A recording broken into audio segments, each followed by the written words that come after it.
So the devil can tell stories too. So the devil is a storyteller, right? Because we see in our gospel the way we see the tradition that we have, which calls the father of evil the father of lies. He's the father of lies. And we see in the gospel stories, we see the tactic of evil then. We see the tactic of the father of lies. And so what is that tactic? The tactic is to use a little bit of truth, because the devil only has truth to work with, because the devil's not a creator, so the devil doesn't create something. All that exists that is good is created by God. And so the devil has nothing to work with except the truth. So the devil knows how to use a little bit of truth to hook us. You could turn these breads to stone. Well, that's the truth. That's the hook. That's the hook that gets you in. But then what happens when you've been hooked is that the devil tells stories, but he leaves out chapters.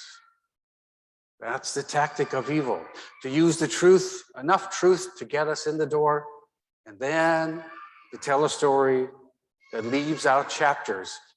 And if you put the other chapters back in, it tells a totally different story than what evil is telling.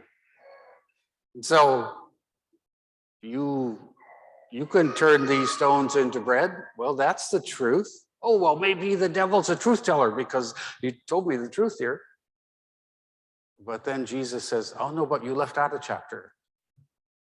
We don't live by bread alone. We're a spirit, we're an embodied spirit.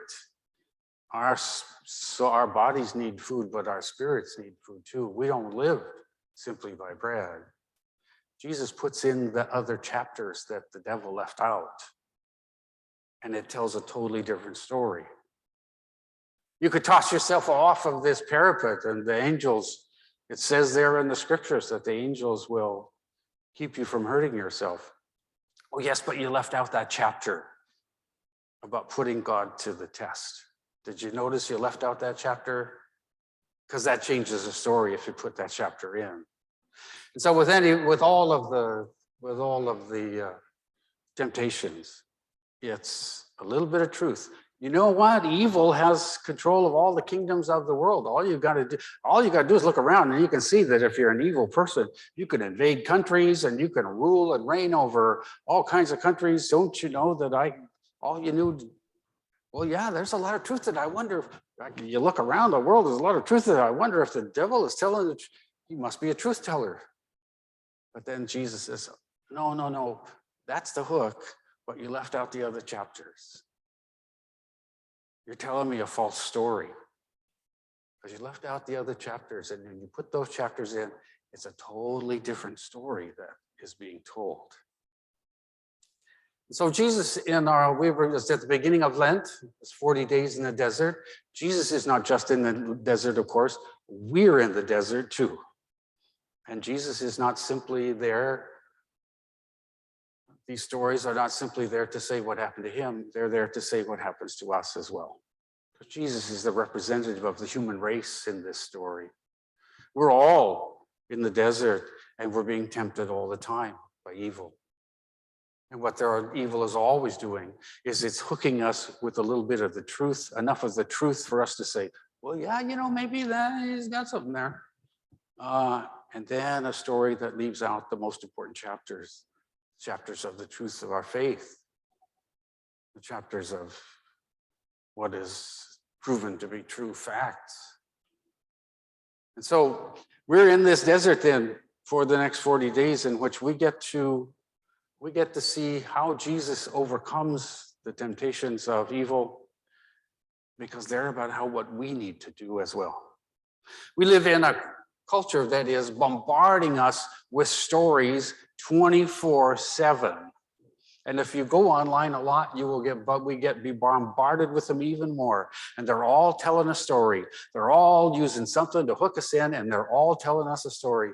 And we have to become the people who are discerners of stories. Just like Jesus is, we have to become discerners spiritual discerners of the stories.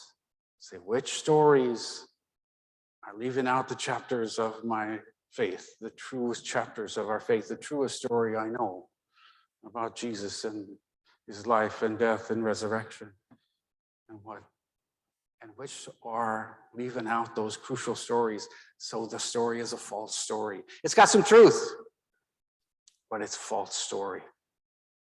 So we are going to get tempted a lot during this 40 days of Lent, and we need to know what the tactics of evil are. So in a temptation, we're always suffering from an illusion. Something is trying to get us to believe something, then it's an illusion. And the first illusion and lie that evil almost always tells is, I'm stronger than you are. And that, of course, is a lie, but it has great power if you believe it.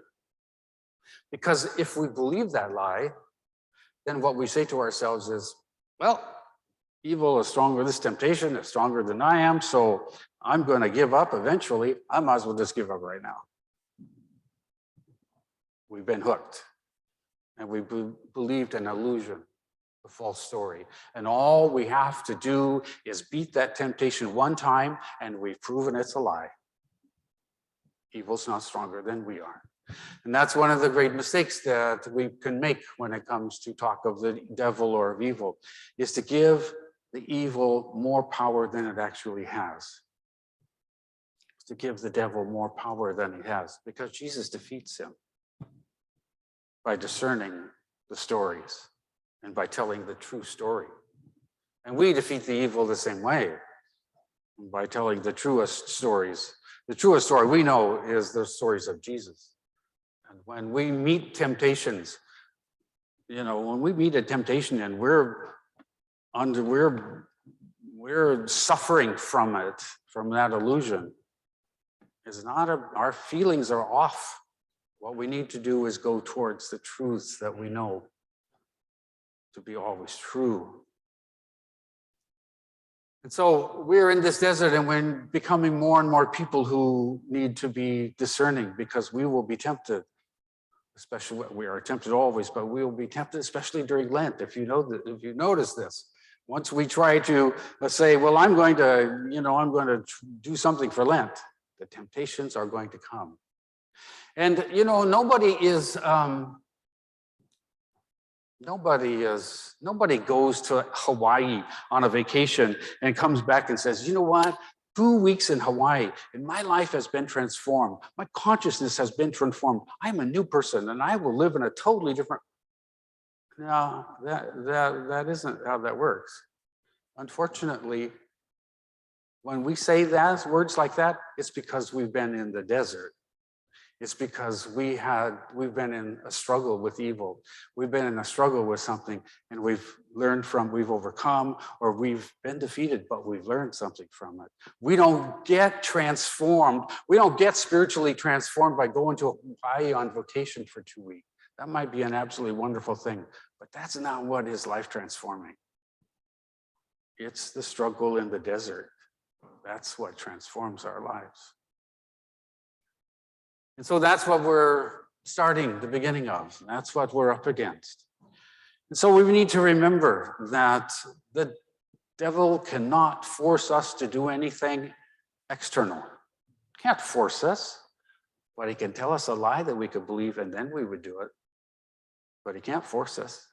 And the devil can't force us to do anything in our interior either. He can't force us to pay attention to fail to pay attention to reality. We can still pay attention to reality. The devil can't force us to do anything unintelligent, to violate the intelligence if we decide to be intelligent. You can't do anything to cause us to live by, to adopt completely values that are totally against the values of love and truth and goodness and beauty.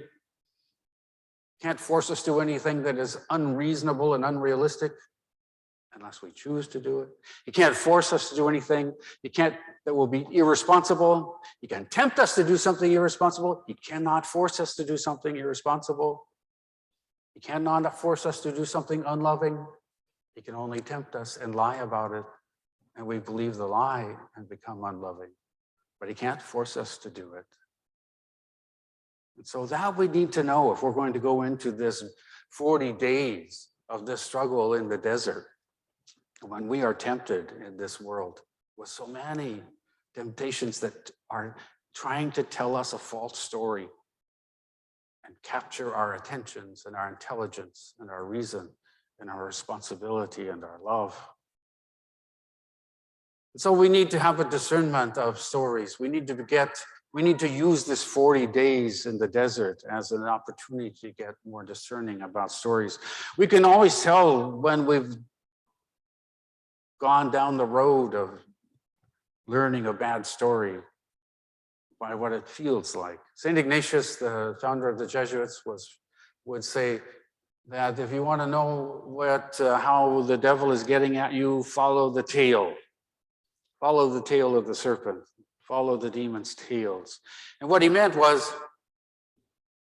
pay attention because this is the truth of it. We believe a lot of lies.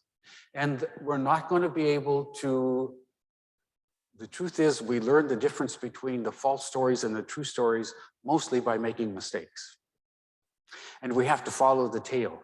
We have to go back and find the tail of, oh, that's how it got in. That's how I started to believe. And that's how I went the wrong way. That's how I made the mistake. Okay, I need to learn from this. That's the truth about Lent, is that we need to look for the tails, because the truth is we don't become great discerners of the stories the way Jesus has got it every time. You can't fool him with a false story. He always knows when he's being hooked in and when a chapter is being left out. We're not as good as he is. And unfortunately, we learn by making mistakes. But the thing to do is follow the tail back and find out how it got in.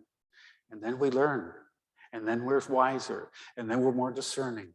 And then we can handle temptations better. And then we can know how to struggle against evil better. We don't struggle against people, we struggle against evil that people may be doing. But we're not struggling against people. We're struggling against evil. And we learn more and more how to struggle against the lies of evil. So, as we enter into the Lenten desert, let's remember that the church calls this a time of battle, which takes on whole new meaning as we are in a world in which we see what's going on in Ukraine, and we see evil and good in that fight. But the church has always understood the spiritual life, the work of the soul. It's always about struggle. It's always a struggle between the truth and the lies, between sin and grace, between sense and nonsense. And so when we get into Lent, that battle can get intense, but it's the place where we can also be transformed. It's the place where we also get completely transformed, because we get smarter and smarter. We get more and more sensitive spiritually to discerning the stories, the true from the false.